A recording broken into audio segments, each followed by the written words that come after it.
Segundo livro dos Reis, capítulo 13, e no versículo 14. Segundo livro dos Reis. Se você achou, diga amém aí. Acho que eles vão colocar no telão aí. Na minha tradução diz assim: Eliseu sofria de uma doença incurável, e Jeoás, rei de Israel, foi visitá-lo. Quando o rei viu Eliseu, começou a chorar. Meu pai, você é a força e os carros e os cavalos de Israel.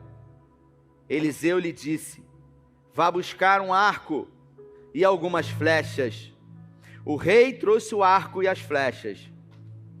E ele disse ao rei: pegue o arco. Ele pôs as mãos no arco e Eliseu pôs suas mãos sobre a mão do rei. Eliseu disse: agora abra a janela que dá para o leste. Ele a abriu. O profeta disse: atire, e ele atirou. Eliseu exclamou: essa é a flecha da vitória do Eterno, a flecha da libertação da Assíria. Você lutará contra a Síria, até não restar nada daquele reino. Disse Eliseu: agora pegue as outras flechas. Ele as apanhou. Eliseu disse ao rei de Israel: bata no chão. E o rei bateu no chão 3 vezes e parou. O homem de Deus ficou zangado com ele, porque ele não bateu 5 ou 6 vezes. Se tivesse feito isso, você eliminaria a Síria de uma vez. Mas desse jeito, você irá derrotar apenas 3 vezes. Uma vitória parcial. Depois disso, Eliseu morreu e foi sepultado. Feche os seus olhos. Pai, essa é a tua palavra e nós pedimos que nessa noite, em graça, o Senhor nos conduza, o Senhor fale conosco, o Senhor ministre aos nossos corações, que possamos receber um direcionamento para viver o que ainda não vivemos, para experimentar daquilo que ainda não experimentamos. Nós queremos nessa noite nos apropriar de uma palavra do alto, de uma palavra rema, de uma palavra profética, que tem o poder de mudar a história, o rumo, o futuro, o destino das nossas vidas, em nome de Jesus, amém. Esse rei, chamado Jeoás, ele reinou a nação de Israel por 17 anos. E esse texto diz que o profeta Eliseu, ele se encontrava nos seus últimos dias de vida. Alguns estudiosos dizem que Eliseu tinha perto de 100 anos, e ele se encontrava com uma enfermidade que levou ele à morte. Ele morreu dessa doença.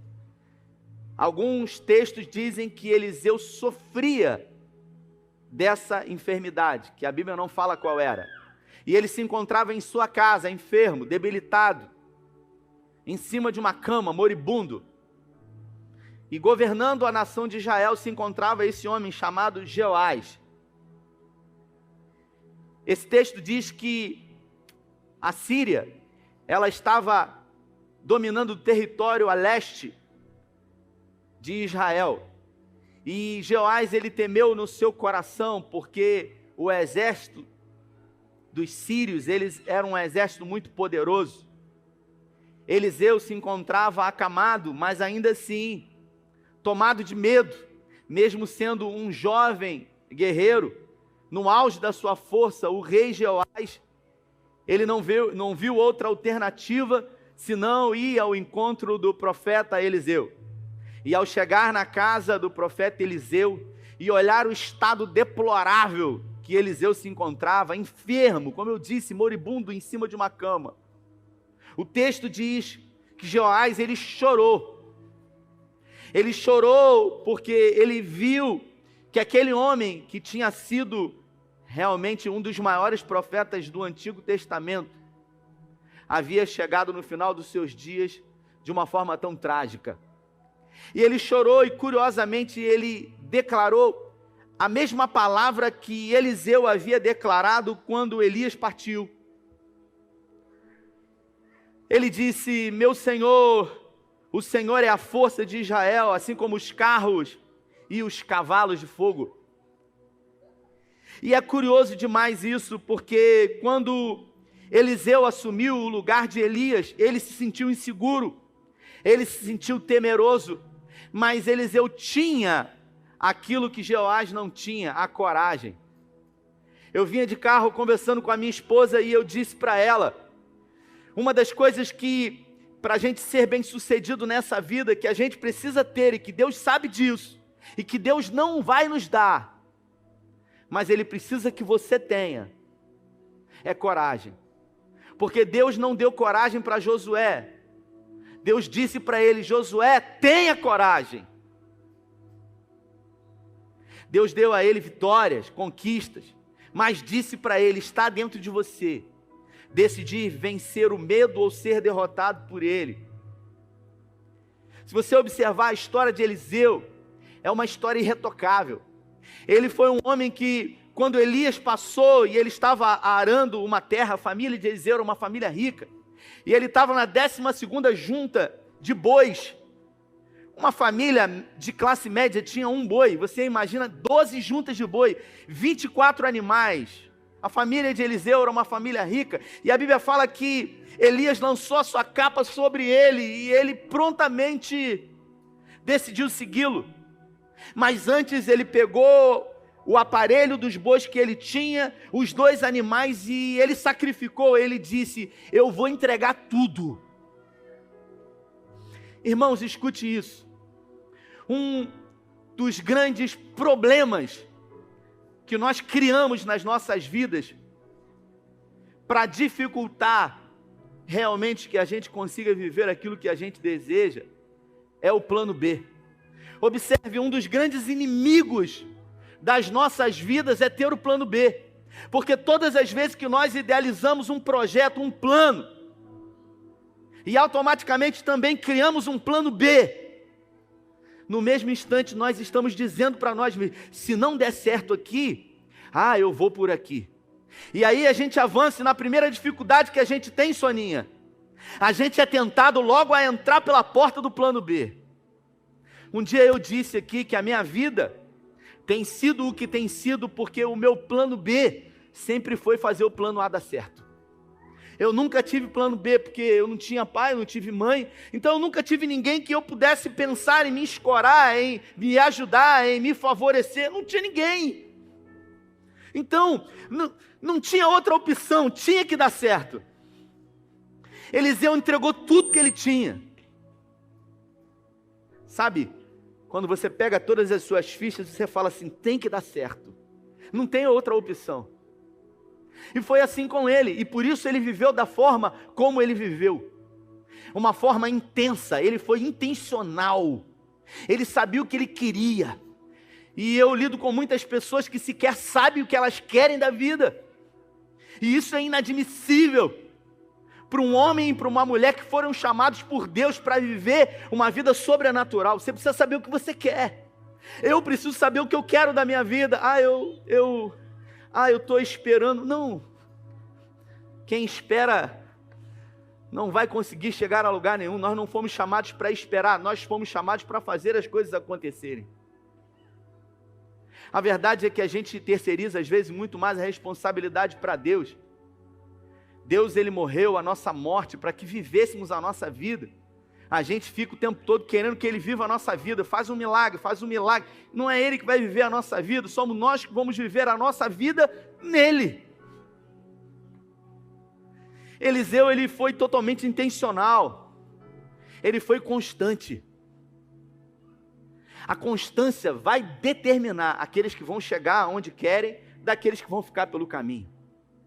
Há 5 meses atrás, depois de fazer a 6ª cirurgia renal, de um problema crônico que eu vivia há muitos anos, depois de receber alta do médico, eu entrei dentro de uma academia e eu disse para um amigo querido que caminhou com a gente aqui, cuidei dele, personal, eu falei para ele, olha, eu preciso começar a fazer atividade física. E ele falou, o que você deseja? E eu falei, eu desejo ter uma condição física melhor, para eu poder correr com meu filho, que tem 2 anos de idade, na época. E hoje, quando eu vou para o shopping com ele, Quando ele desce do carro, a primeira coisa que ele fala é canguta.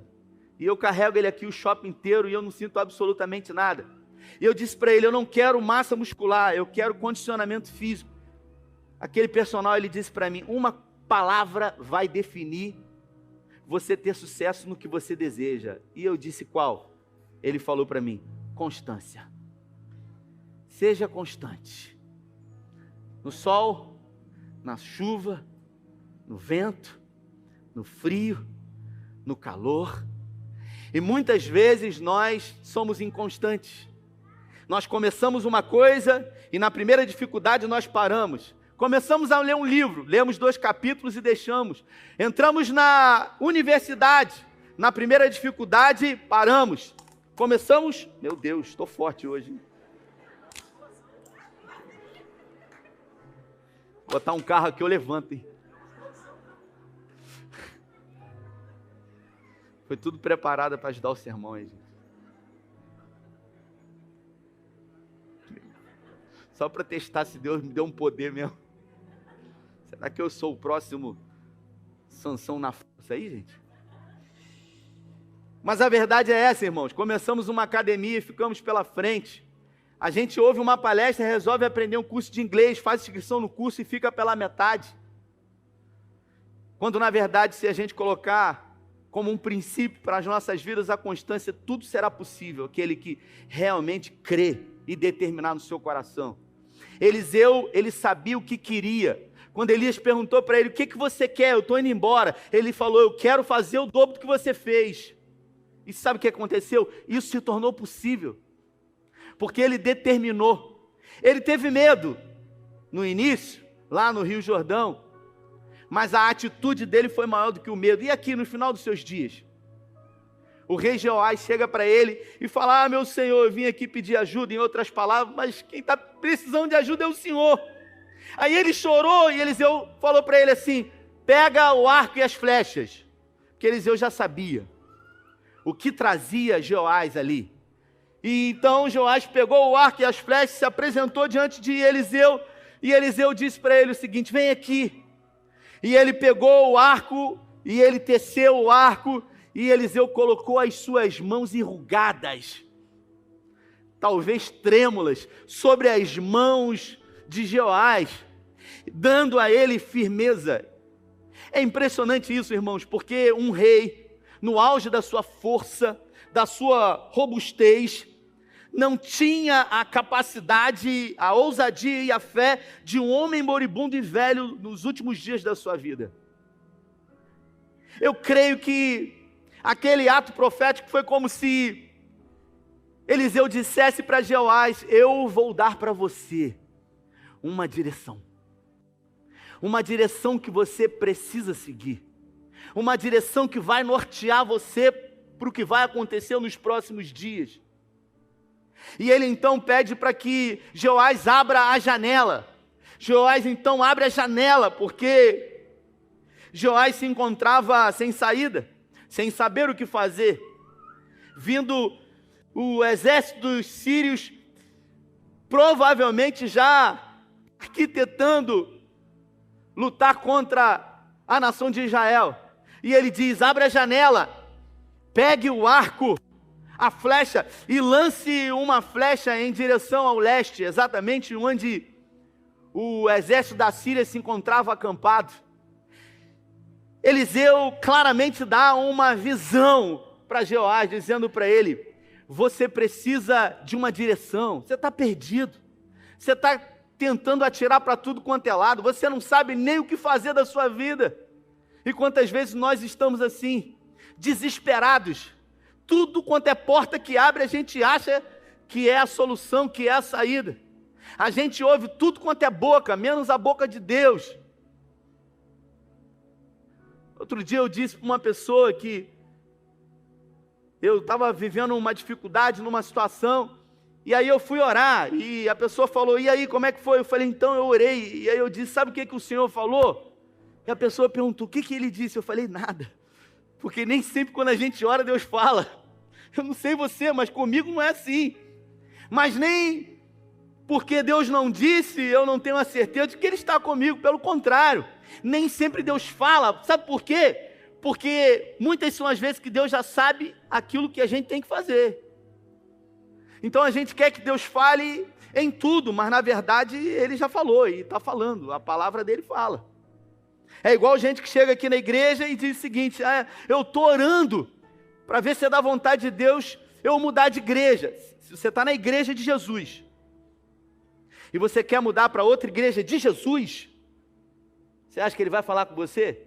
Se as duas igrejas são dele, pouca diferença vai fazer se vai ficar em uma. Agora, se você estiver no concorrente, é que você me entende? E você quiser vir para cá, ele vai falar: vem para cá. Agora a gente é meio incoerente em relação a isso. E Jeoás recebe aquela direção para onde atirar a flecha. E ele atira aquela flecha e o profeta diz para ele: essa flecha será a flecha da vitória do Senhor na sua vida, em relação ao exército da Síria. Essa flecha será a flecha do livramento na sua vida. Profeticamente ele declara para o rei temeroso, dizendo para ele: Deus vai dar a você o que você precisa, para você enfrentar todos os desafios que irão se colocar diante de você. Assim como ele disse para Josué: nenhum inimigo te resistirá, eu serei com você. Assim como ele disse para Abraão: eu vou abençoar quem te abençoar, e eu vou amaldiçoar quem amaldiçoar você. E eu creio numa palavra profética, e escute o que eu vou dizer.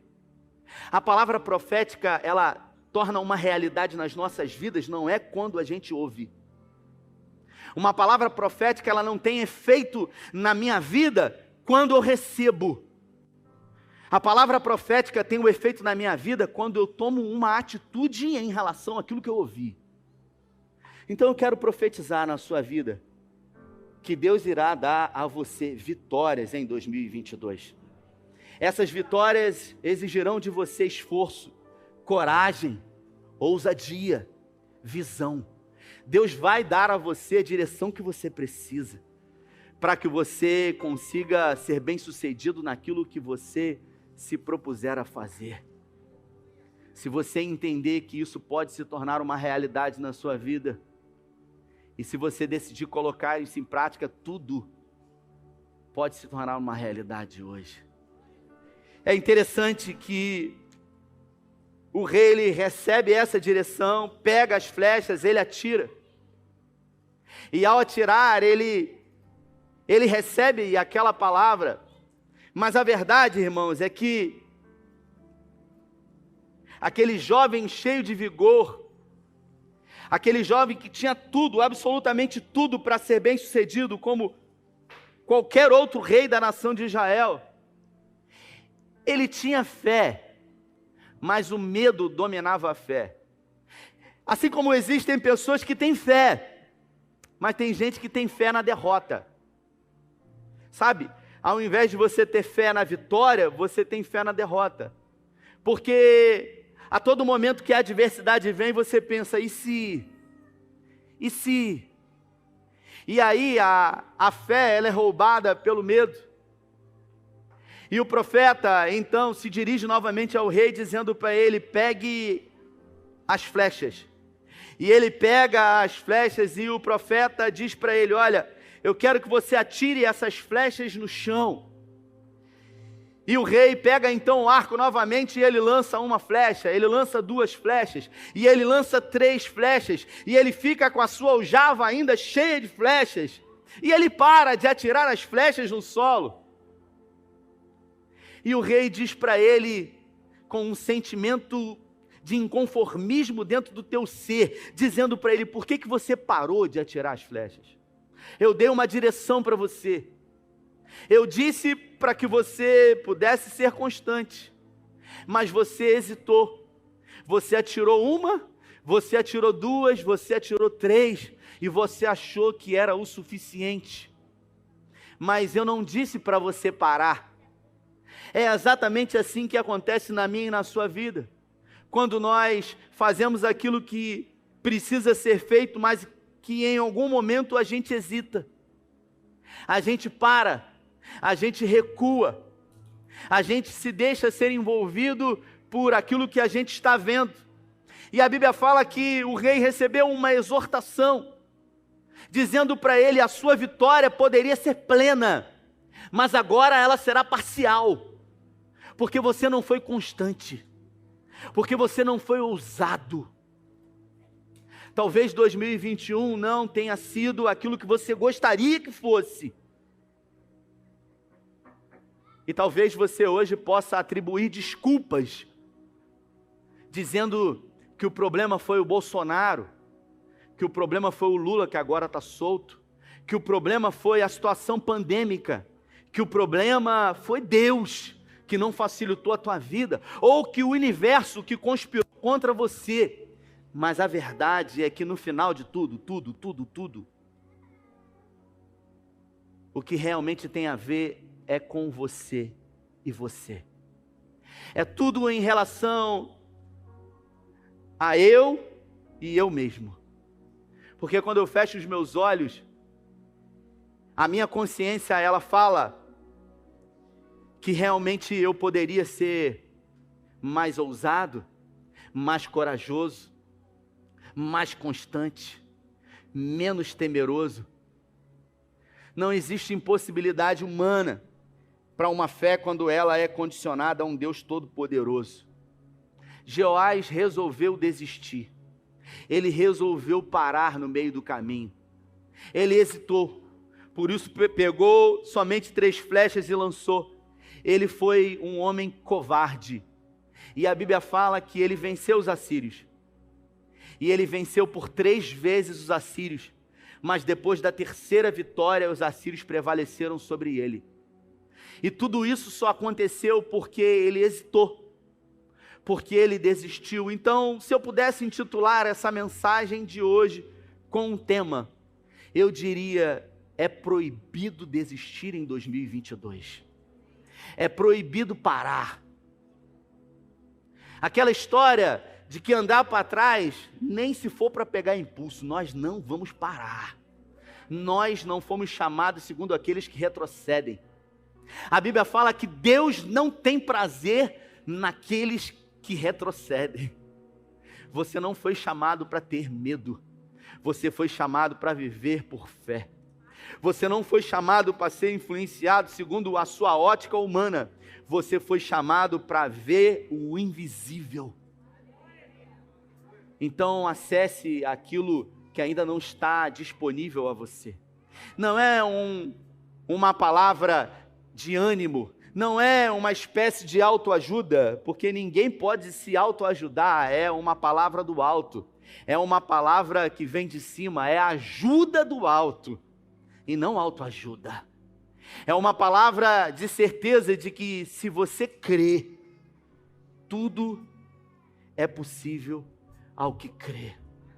Se Deus hoje colocar diante de você um arco e uma flecha, e disser para você que a sua vitória em 2022 irá depender exclusivamente de você, o quanto você deseja ser um vitorioso em 2022. Eu desejo muito.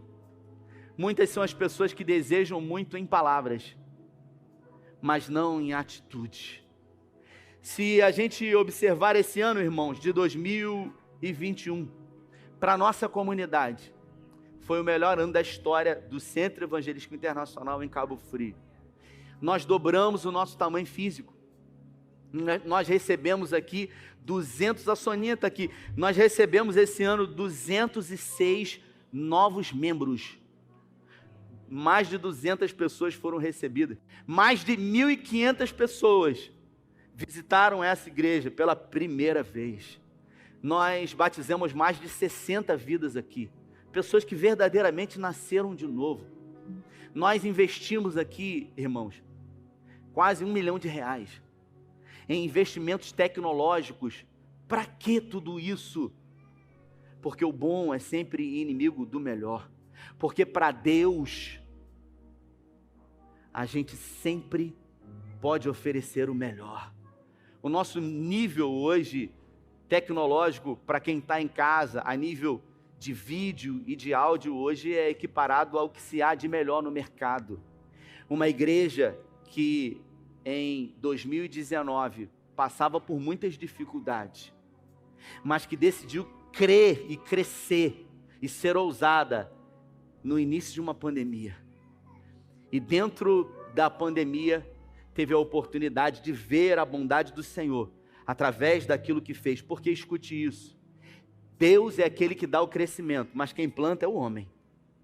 E quem cuida da semente para que possa colher os frutos também é o homem.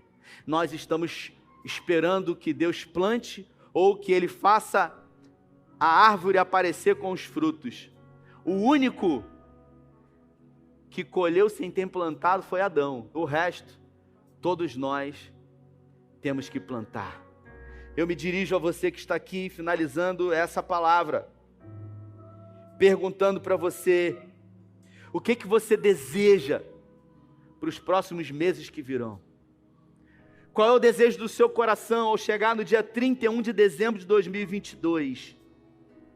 O que você deseja contar? Porque alguma história você vai contar. Alguma história você vai poder contar para os seus amigos, para os seus filhos. Esse ano foi um ano difícil, foi um ano de luta, foi um ano que eu sobrevivi. Ou você vai poder contar que esse ano foi um ano que você ousou. Foi um ano que você decidiu não ficar dentro do barco. Você decidiu pular na água. Porque você tinha certeza que Jesus estava com você. Então, se eu pudesse dar um conselho para você hoje, para você que vai entrar nesse novo ano, eu diria para você exatamente aquilo que Deus disse para Josué: coragem, seja constante, tenha bom ânimo, porque o Senhor é com você.